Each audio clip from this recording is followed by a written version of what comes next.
Hi, it's Tabby, and today I'm turning a radish kimchi jar, a 16-ounce one, into the Cheshire Cat.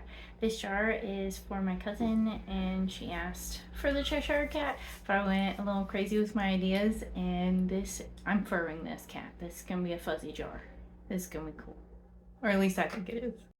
After I removed the sticker from the jar, I applied some ultralight Sculpey. I normally need to use Bacon Bond, but when there's the sticky residue left over, it basically does the same job and the clay doesn't go anywhere. So there's not really a need to clean it off. I just kind of use it. But I'm shaping it out. I'm doing the Cheshire Cat's head so I am just trying to make this a lot more round, because obviously this jar is not round at all. So I'm adding a lot of ultralight because when you bake it, it is less likely to crack than if you sculpt thickly with Super Sculpey.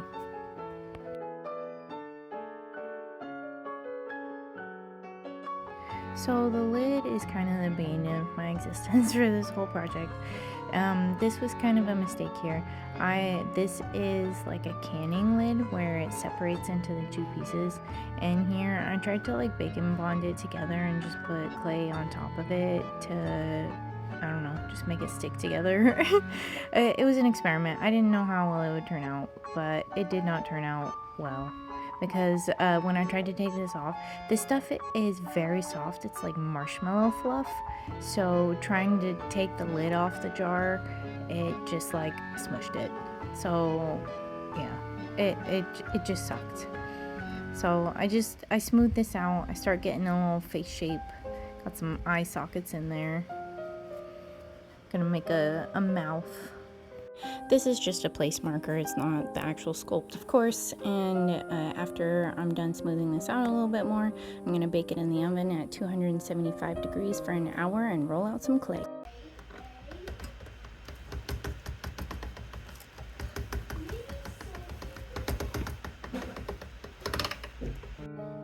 I first cover all of the ultralight that's baked in Bacon Bond because it sticks to it better after it's baked and the Sculpey is unbaked, and that way it doesn't slip around and make air bubbles. And sometimes it'll just plain fall off if you don't have it on there with anything sticking it to it, and it's not on there good. So like I said, this lid sucks. I end up doing a lot of like lid work, and I end up having to just start over. One thing that I can say as an artist is sometimes it's best to just start over. Sometimes I feel a little bit lazy and I just want to make it work so I don't have to start from the beginning, but when I want to make quality work, it's worth it to go back.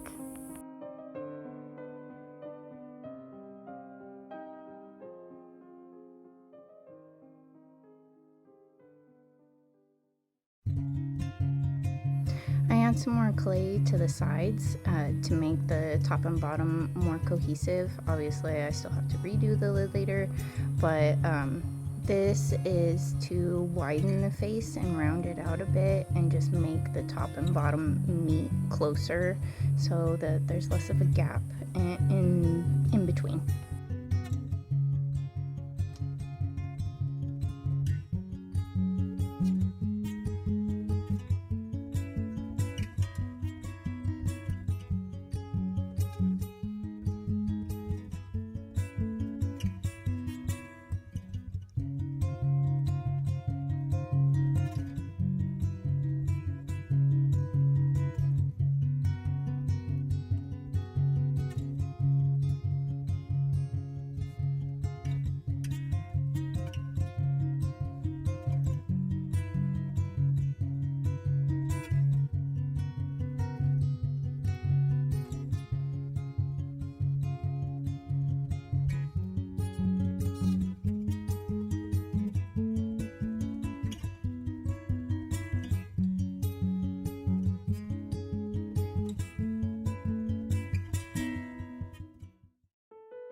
So I've never sculpted a cat. Well, I tried like once and it was really bad, and that was like the first thing I ever made when I started sculpting. So this cat nose, it gave me some trouble. It took me a while to get it right, and what's hard for me is on camera, I don't know. I'm trying to make sure that the way that I'm sculpting is in line, and that like I'm not looking at my references on camera and stuff like that. But in the end, it kind of like takes away from my ability to make the quality of work that I want to. So sometimes I just have to like get as good as I can on camera and then turn it off and really correct the details.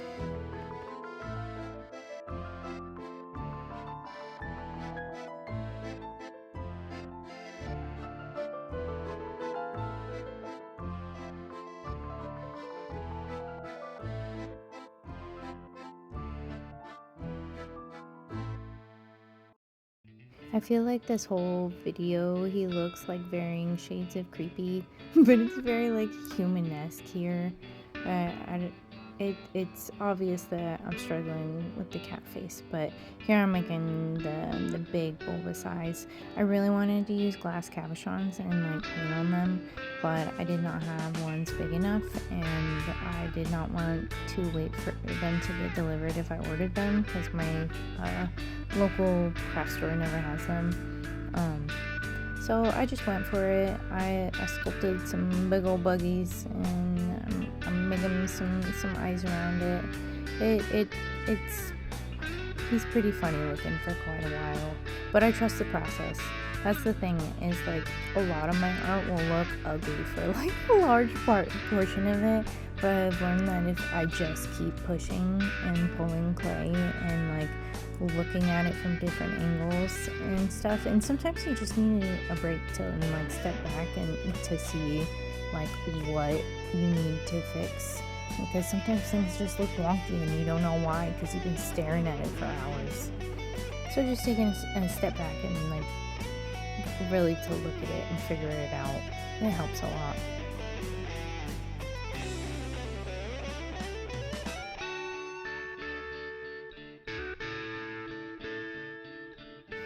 So I put in all that effort into this lid and glue on the ears and everything, and then here I've cut it all off and I've got to start over.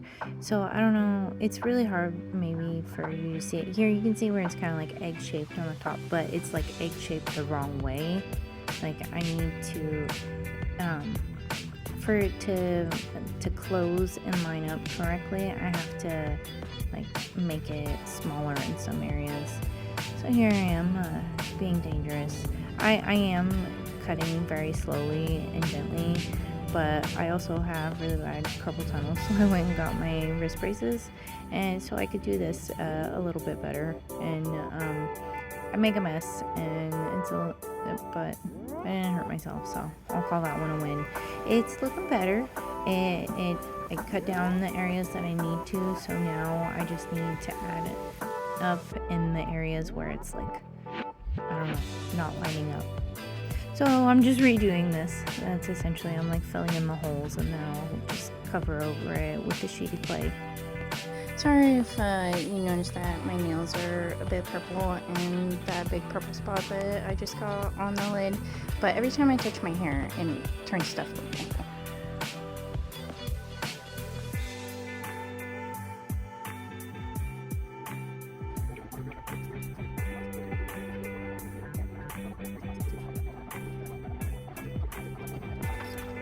This time when I add the ears, I go in with the trouble of making little snakes of clay and making sure it's on there real firm at the base, because I don't want them to snap off. This is cosplay so that the ears can bend and won't break, but sometimes like that's where the weak spot would be at the joint.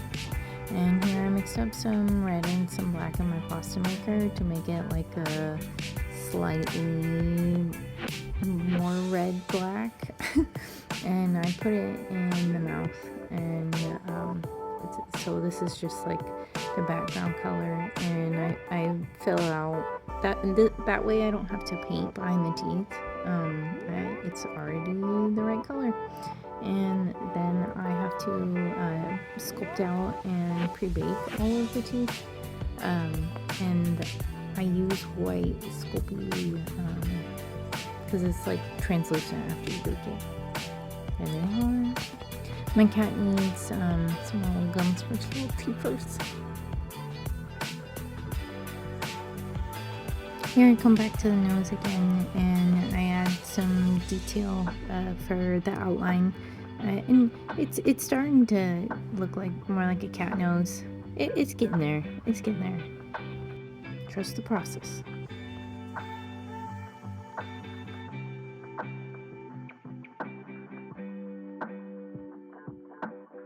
Now it's time to put in his pre-baked teeth.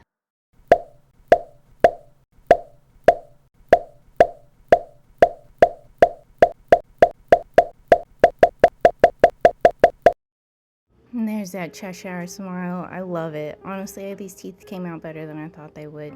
So I bake it in the oven, again at 275 degrees Fahrenheit for an hour. Sorry, my rooster won't shut up. I initially add the colors on the wrong side because when you do it where the colors are reflecting each other, then it makes them look super cross-eyed. So I had to switch it, the blue and the green. But I like this kind of end result. It's a little bit brighter than the movie, I guess. Like the colors are brighter, but that's kind of more my style. I like really bright colors, so I went with it.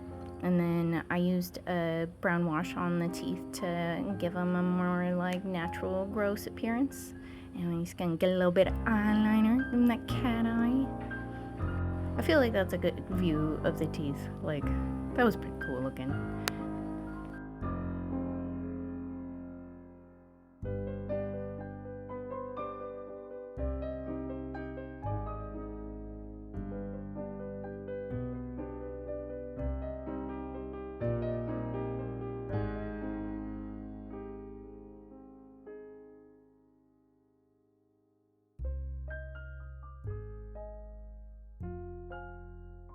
I tried to get the pupils as centered as possible, but they kind of do end up looking a little bit wall-eyed. But I don't know, I was starting off cross-eyed, can't win them all. I mixed up some gray for his lips. I am going to go around the face a little bit and just paint everything gray where the fur might blend in, because this is going to be a transition into fur soon, so I'm just painting what needs to be painted first. And then I go back over the eye with some pastels. Right, for on the top I use some black and I just shade it, and then on the bottom I use a real dark gray, and I'm using UV resin for these. I'm learning with UV resin. These turned out pretty decent. I do like them. It's just they're not perfect. Also, I did go over these with some glow-in-the-dark paint, but the glow-in-the-dark kind of like failed, so I didn't even show that because it's like streaks of paint. Then obviously I just did the ears in pink, and I'm doing the nose in pink, and I'm doing a dark gray wash over it and just trying to get it in all the little texture that I added to the nose. And I let that dry, and I go back in with a dry brush of lighter pink, and then later I still have to fix up the black again. I use Fabri-Tac to attach this fur. I couldn't get the lid off at first, so I'm just like pouring this on here, and I made it work. It took a lot of glue to get all of this on here and correct, but I don't really know what I'm doing with fur, so I was just making it up. That's really it. I just glued some fur on there. I tried to make it look like it was going the right direction, but I messed some of it up, and but I did my best.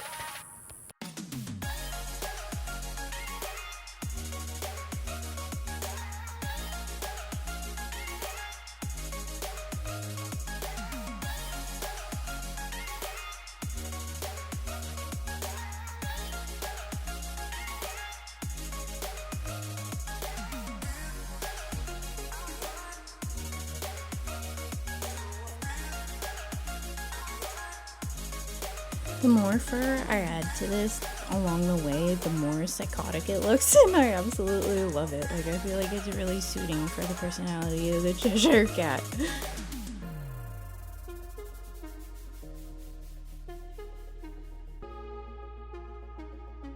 Right here, he starts getting a Fu Manchu, and then it turns into a full-on Chewbacca.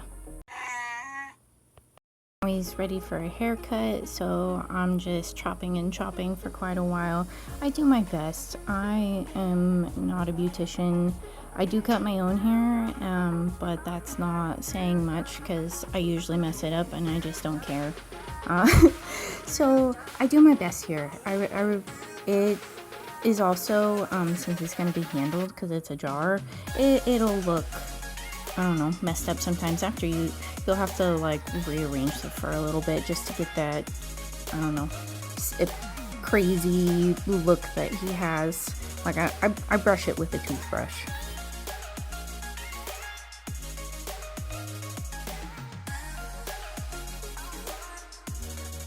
After I'm done cutting his hair, I go in with some really light blue paint, and I realize that this really isn't dark enough, so I actually mix some of my glow-in-the-dark paint in with it, and it's a little bit darker actually, and I forgot to test this before I shipped it to her, but yeah. And then I go in with a gloss glaze for the teeth just to kind of give it a little bit more life, you know, some spit on that creepy smile. I really like it.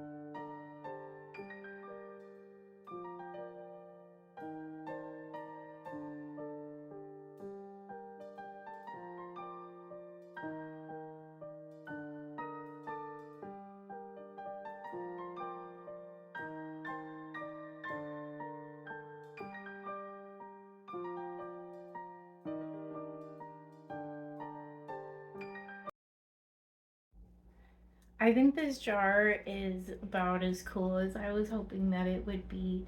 I really just, I don't know. The eyes aren't perfect, but I really love that they're colorful. It's a little bit hard to see the blue lines and stuff, but it does look pretty cool. I think that I don't know. The glow in the dark's a little bit of a fail, but it does glow in the dark. It just kind of looks like shit. You can see all the paint streaks. Like I should have done a few coats and I did not. But other than that, I think this is a really cool jar. Like, it's soft. I love that. Yeah. Yeah. He's cool. He's creepy. Look at the drooly teeth thing going on. Thank you for watching me make art today. I appreciate your support, and if you want to support me further, you can always buy my art. I'll leave the links below, and like, subscribe, whatever. Everything is good for support. I appreciate it, and I'll see you. So thank you.